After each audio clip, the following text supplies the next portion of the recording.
uh, berwuduk ini adalah suatu ibadah. Ibadah.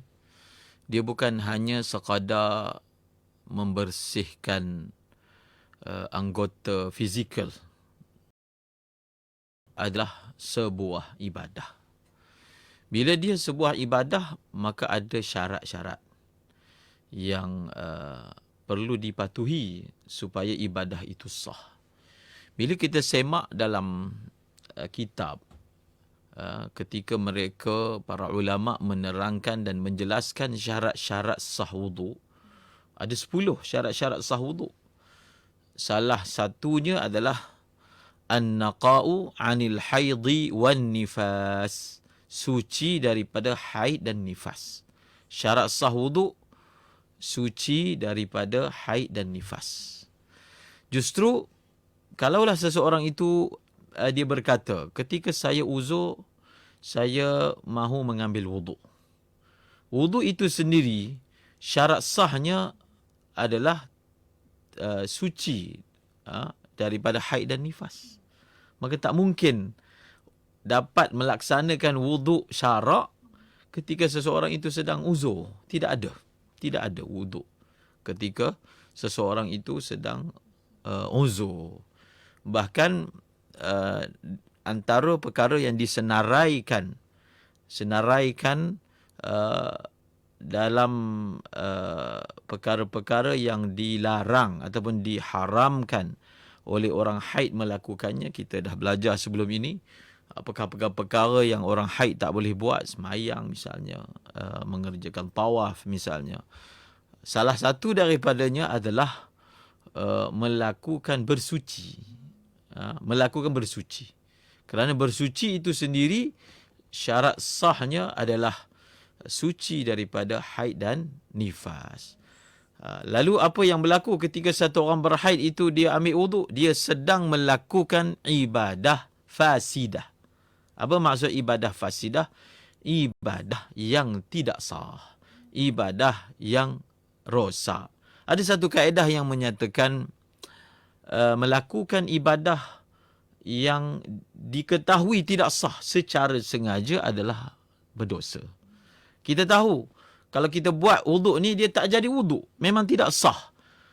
Maka ia disebut sebagai salah lah ataupun berdosa.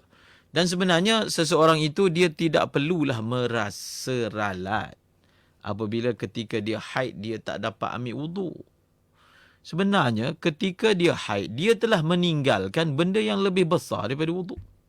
Apa dia? Apa dia yang lebih besar daripada wuduk? Semayang. Betul? Lagi besar.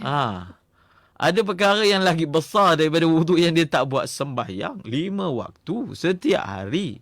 Itu kan tiang seri agama.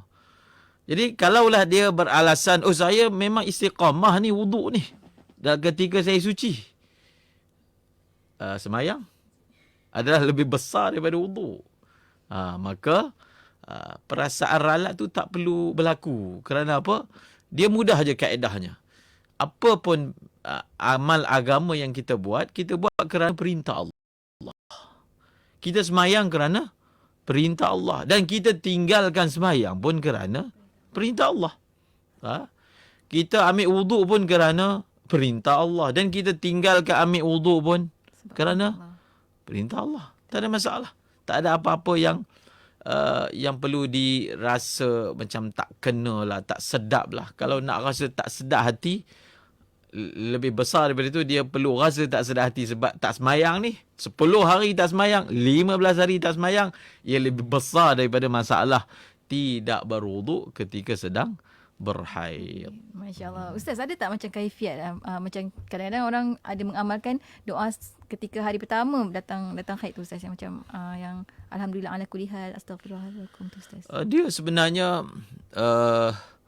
tidak ada sesuatu amalan secara khusus lah yang ditetapkan dan ditentukan kepada orang yang sedang uzur. Dia boleh buat apa sahaja amalan kecuali yang dilarang. Kecuali yang dilarang.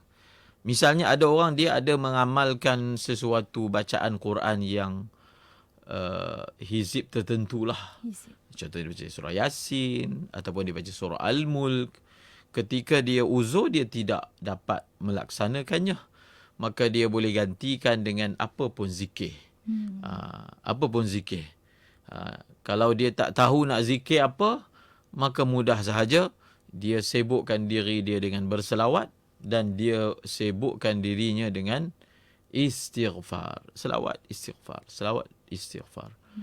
Seperti mana satu orang yang ketika dia suci, dia semayang, dia dapat pahala. Begitulah juga satu orang yang ketika dia haid, dia tak semayang kerana mematuhi perintah yang kata tak boleh semayang, maka dia pun dapat pahala. Tinggalkan semayang dalam konteks ia merupakan kepatuhan, maka orang tu akan dapat pahala, insya-Allah. InsyaAllah. Masya Allah. Terima kasih banyak